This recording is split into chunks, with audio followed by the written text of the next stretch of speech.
Hey, everybody, this is Nate Beyer welcoming you to the first ever episode of The Coach's Call. The Coach's Call is brought to you through a collaborative effort by GX3 Media and the Cash and Record. Follow GX3 Media to see all Cooley Region area sports in action through their unique brand of photojournalism. And make sure to follow the Cash and Record for news relating to Cashin and Westby, the communities on the edge of Vernon and Monroe counties. Tonight, we welcome Westby's Alex Gluch to the show to talk about his sophomore year at the helm of the Westby football program. Yeah, so I graduated from Westby High School in 2019, and following high school, I attended Viterbo University in pursuit of a technology education degree. While I was at Viterbo, I coached freshman football my first year there, and then my third year there, I coached baseball at the middle school level, both at Westby. And in 2023, at the time of graduation, there was a teaching job there. So I joined the teaching staff, and as a teacher at Westby High School, I also apologies, I also joined, the football staff as a full-time assistant coach. I did that for 2 years. My first year on staff, we had a successful season. I believe we went 8-2. We lost in level one of the playoffs, a bad loss to Watertown Luther Prep, who was a very, very good team that year. Um, and then the next year we made the playoffs, lost to Lancaster, and Coach Halls contacted me about halfway through that year when we lost to Lancaster in the playoffs, and he just kind of said, I thought I was going to go a little while longer, but I'm at a place right now where I'm kind of ready to take on a different role. And he had asked me, what my thought was on maybe stepping into that head coaching spot. And the answer, which I thought would have been easy or should have been easy in terms of saying yes, all of a sudden was, a little bit more hesitant. And I had to think of that as an adult now rather than just as a kid with a dream. I played for Coach Halst for 4 years, kind of in the beginning parts of his coaching career. And, a lot of the staff was the same. So I played for that staff, and then I coached alongside that staff. And ultimately, I believe that's what made me comfortable with saying, you know what, we're going to give it a go as the head coach for this past season, the 2025 season. Just some comfort knowing I had a good, strong staff around me. And, the kids that were coming, we thought we were going to have a pretty good season. Ultimately, we maybe underperformed or underachieved in that first year. But I would say that I went and made the right choice in stepping in for Coach Halst when he decided he wanted to take a step back. Well, you already covered a number of my other things I wanted to talk about. You kind of jumped the script here a little bit, but again, 2025 was your first year, and again, thanks for sharing your explanation for why or your process for why and how you ended up where you did. Now, for you, just answer me this very very basic question: does it mean something different for you to take over your own high school program? Does that mean something special, or is it? I guess that's a question.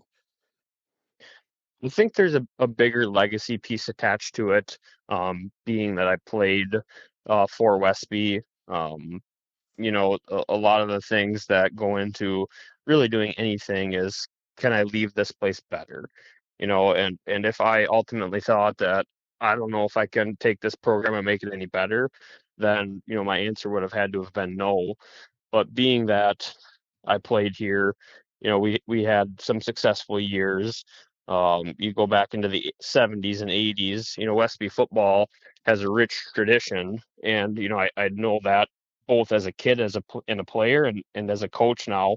And I think there is more impact, there is more meaning, trying to, I don't know if fulfill that legacy is the right term, but, kind of carry that forward and honor, the tradition of Westby football. It means a little bit more being able to be first a fan and then a player and now a coach. Well said. I appreciate that. Again, I think it's interesting. Again, that's what I want. If again, I'm going to peel back the curtain here. This is our first episode of what I'm calling the coach's call. I want people to understand you maybe in ways that they may never get. Even if they catch you on the street, they may never hear you explain yourself this way. Or maybe they just want to, say, good job, coach, good luck this year, but this way they can hear where you're coming from. And I think that's important. When we look back at 2025, let's look at your 2025. You had successes, you had failures. Can we talk about a couple of successes? And was there a failure or a struggle that kind of stands out to you that kind of marks the season? Like you said, good and bad. That those things happen.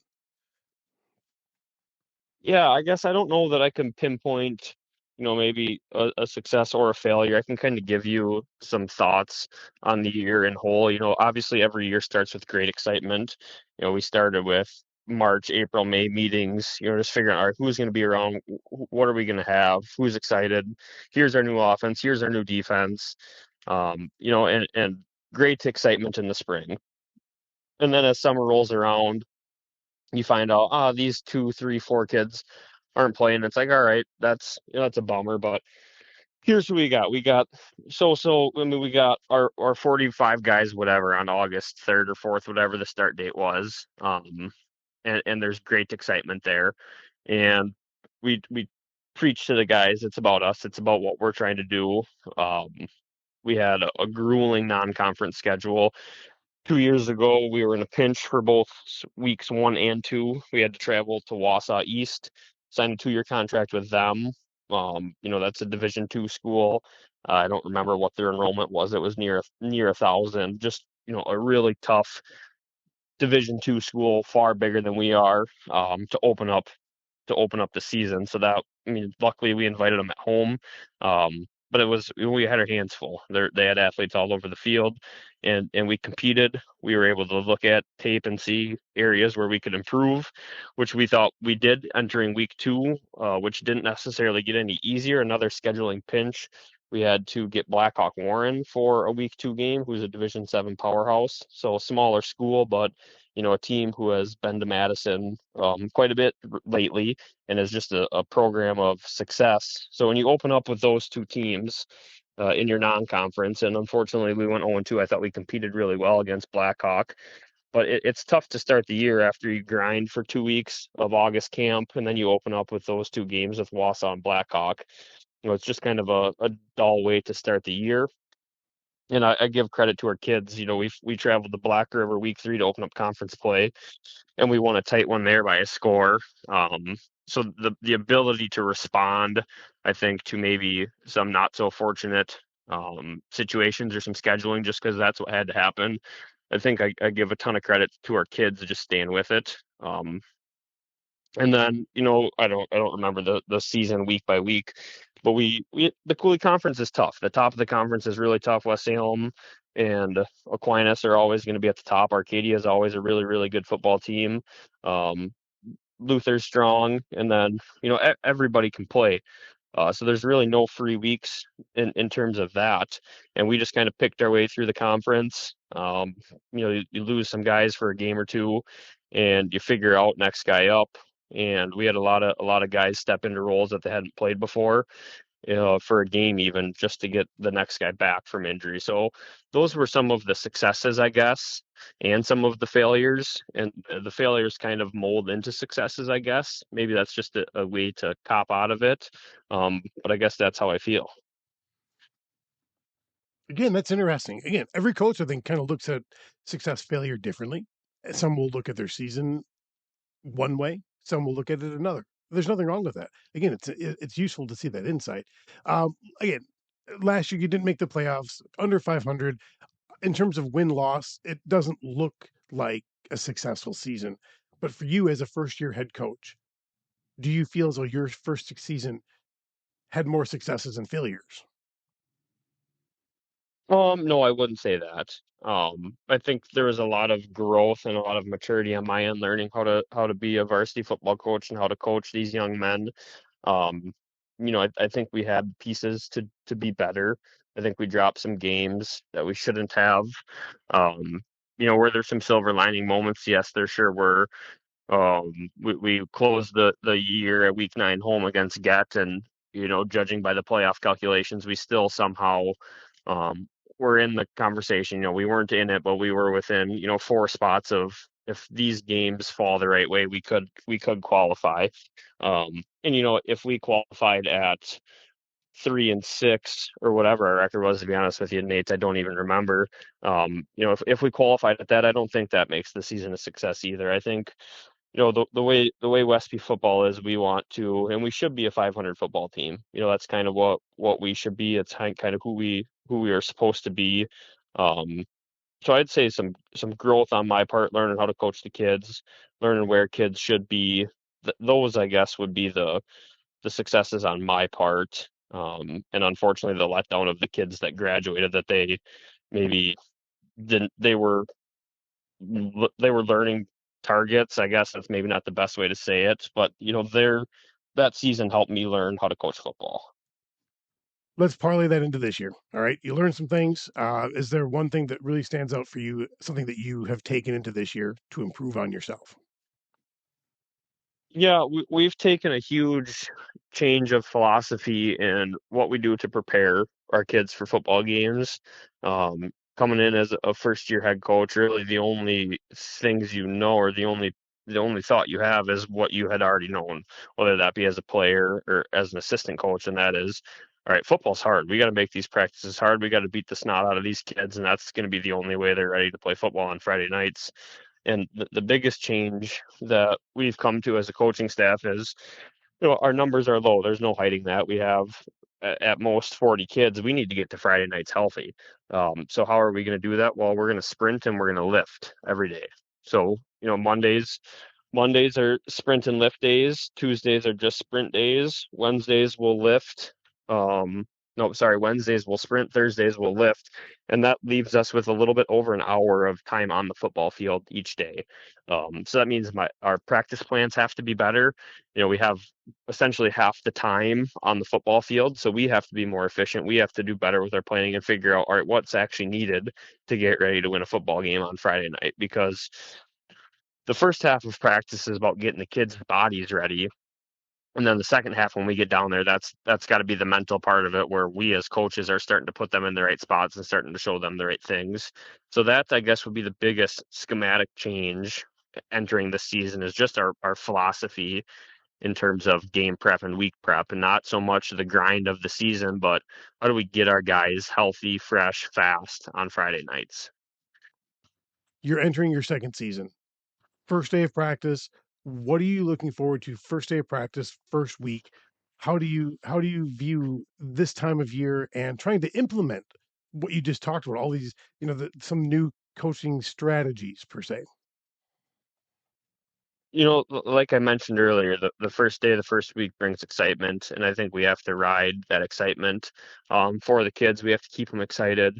We have to really encourage them and really show them that these first half of practices, that's not just because we don't want to coach football. That's what we think it's going to be. That's what it takes to win football games. Um, there'll be some challenges in that. Anytime where it's, freedom's not the right word, but anytime it's not helmets on, shoulder pads on, the kids kind of think it's not as important. So we're really going to have to, go with that mainstay focus of this time matters, right? We're on the track. We're trying to sprint. We're trying to get faster.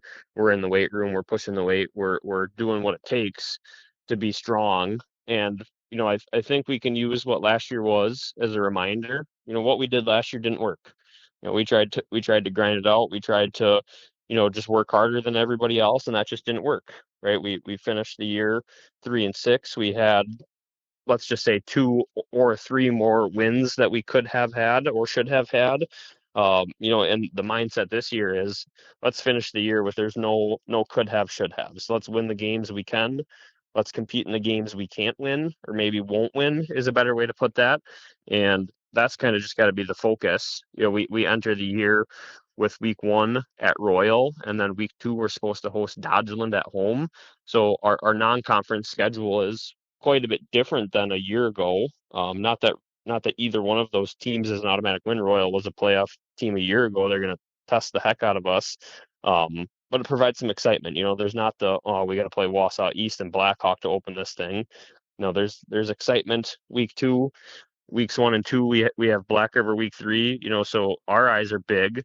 And our goals and dreams are big. We want to start this thing 3-0, and we can't do that unless we work hard for 8 days in August prior to the first week of games. But you're excited for the season, right? Oh yeah, absolutely. Yeah, there's tons of excitement for the year. I can You know, tell that's you're already in coaching mode. You're ready to play a week 1 game. Mentally, I feel like you're just about ready to play a week 1 game, but you still have 2 weeks of practice before you can get there. Yeah, and maybe part of that, for us is we've been able to install a decent amount this summer through just weekly stuff.